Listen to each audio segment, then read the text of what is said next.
ખાસ કરીને આજના વિડીયોમાં આપણે માહિતી આપવાની છે કે જે પરમ દિવસે એટલે કે 14 જાન્યુઆરી 2025ના રોજ મકર સંક્રાંતિનો પર્વ છે. ને મકર સંક્રાંતિનો પર્વ એટલે આપણે દરેક મિત્રોને એક જાણવાની ઉત્સુકતા હોય છે કે મકર સંક્રાંતિના દિવસે પવનની સ્પીડ કેવો આપણે સપોર્ટ કરશે, પવનની સ્પીડ છે આપણા માટે અનુકૂળ રહેશે કે નહીં રહે. કેમ કે આપણે મકર સંક્રાંતિના દિવસે જેવી રીતે ગુજરાતભરની અંદર પતંગ ઉત્સવ મનાવવામાં આવે છે, આ પતંગ ઉત્સવ છે એ જ્યારે આપણે પવનની જે સ્પીડ છે, પવનની દિશાઓ છે એ અનુકૂળ હોય તો જ આપણા માટે પતંગ ઉત્સવ સફળ થતો હોય છે. એવી જ રીતે જોવા જઈએ તો આ વર્ષે પરમ દિવસે જે 14 જાન્યુઆરી છે, 14 જાન્યુઆરી 2025 અને એની અંદર જે મકર સંક્રાંતિનો પર્વ આવી રહ્યો છે, તો મકર સંક્રાંતિના દિવસે ઘણા વર્ષ પછી સૌ પ્રથમ વખત એવું બનવા જઈ રહ્યું છે કે પવનની સ્પીડ અને પવનની દિશા છે એ ગુજરાત માટે ખૂબ અનુકૂળ રહેશે. સામાન્ય રીતે જોવા જઈએ તો ગુજરાતભરની અંદર વાતાવરણ છે એ ચોખ્ખું રહેશે. આકાશની અંદર કોઈ મોટા વાદળછાયું વાતાવરણ થાય કે મોટો હવામાનમાં પલટો આવે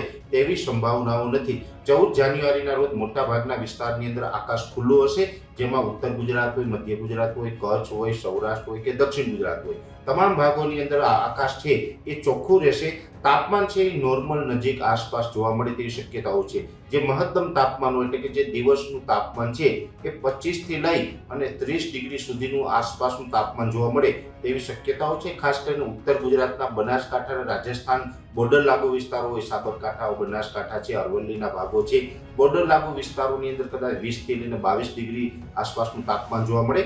બાકીના તમામ વિસ્તારો જે ગુજરાતભરની અંદર તમામ વિસ્તારો છે, તમામ વિસ્તારોની અંદર 25 થી લઈ અને 30 ડિગ્રી સુધીનું તાપમાન જોવા મળે તેવી શક્યતાઓ છે. એ સાથે જે પવનની સ્પીડ છે, આમ જોવા જઈએ તો દર વર્ષ કરતાં આ વખતે પવનની સ્પીડ છે થોડીક વધારે જોવા મળશે. એમાં પણ સૌથી વધારે સ્પીડ છે એ સૌરાષ્ટ્રના ભાગો, જેની અંદર પોરબંદર, દ્વારકા હોય, જુનાગઢ, રાજકોટ હોય, ગીર સોમનાથ હોય, અમરેલી, ભાવનગર, સુરેન્દ્રનગર, આ તમામ વિસ્તારોની અંદર પવનની ઝડપ છે એ નોર્મલ કરતાં વધારે એટલે લગભગ 20 થી લઈને 22 કિલોમીટર પ્રતિ કલાકની ઝડપ પવન જોવા મળશે. અને પવન છે એ ઉત્તર અને ઉત્તર પૂર્વના જોવા મળશે. એટલે પવનની સ્પીડ સૌરાષ્ટ્ર માટે ખૂબ સારી હશે અને પવનની દિશા સારી હશે.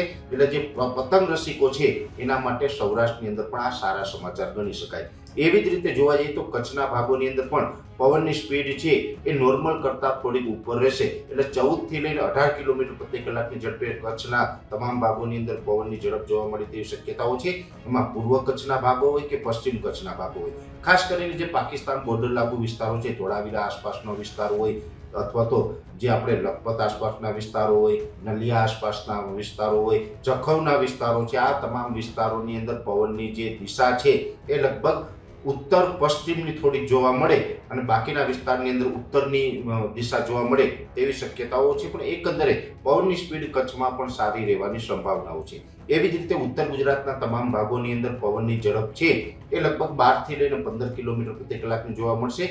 ઉત્તર ગુજરાતના જે ભાગો છે એમાં સાબરકાંઠા, બનાસકાંઠા, પાટણ અને મહેસાણા ચારેય જિલ્લાની અંદર પવનની જે દિશા છે એ ઉત્તર અને ઉત્તર પૂર્વની રહેશે. જે બનાસકાંઠાના પશ્ચિમ ભાગો છે ત્યાં ઉત્તર પશ્ચિમની દિશા રહી શકે છે. એટલે સામાન્ય રીતે જોવા જઈએ તો પવનની દિશા છે એ કદાચ ઉત્તર પૂર્વની રહે, ઉત્તરની રહે અથવા તો ઉત્તર પશ્ચિમની રહે. એનાથી બહુ મોટો ફેર પડવાનો નથી. પણ મહત્વની બાબત એ છે કે પવનની ઝડપ, તો પવનની ઝડપ ઉત્તર ગુજરાતના પણ 4 જિલ્લામાં સારી એવી રહેવાની છે.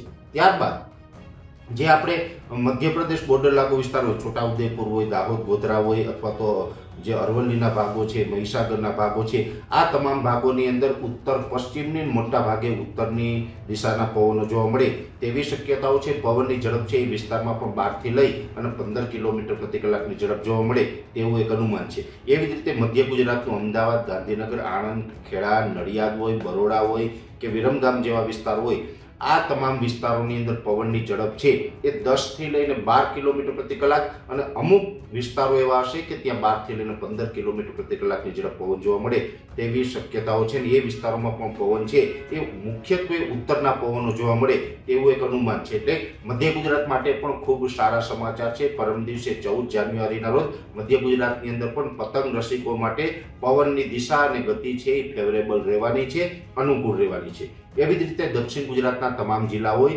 એની અંદર રાજપીપળા હોય, જે ભરૂચ છે, સુરત, વલસાડ, વાપી, નવસારી, ડાંગ અથવા તો બિલીમોરા હોય, જે એની આસપાસના જે તમામ વિસ્તારો છે એ તમામ વિસ્તારો, તાપી જિલ્લો છે, તમામ વિસ્તારોની અંદર પવનની ઝડપ ગુજરાતના અન્ય વિસ્તારો કરતાં થોડી ઓછી રહેશે. એટલે કે 8 થી લઈને 12 કિલોમીટર પ્રતિ કલાકની ઝડપ જોવા મળશે અને એ વિસ્તારોની અંદર પવનની દિશા છે એ ઉત્તર પશ્ચિમની મુખ્યત્વે હશે. ખાસ કરીને દક્ષિણ ગુજરાતના ભાગોની અંદર સવારથી લઈને બપોર સુધી પવનની સ્પીડ થોડીક ઓછી હશે. બપોરે 2 વાગ્યા બાદ પવનની સ્પીડ સારી એવી જોવા મળે અને એકંદરે પતંગ રસિકો માટે બપોર પછી સારા સમાચાર આપણે ગણી શકાય. એટલે દક્ષિણ ગુજરાત એક વિસ્તાર એવો છે એની અંદર બપોર સુધી થોડીક પવનની તકલીફ રહેશે. બપોર બાદ પવનની સ્પીડ પણ વધી જશે અને પવનની દિશા પણ બદલાઈ જશે. પણ એકંદરે દક્ષિણ ગુજરાતમાં પણ પવનની જે સ્પીડ અને ગતિ છે એ પતંગ રસિકો માટે અનુકૂળ રહેશે.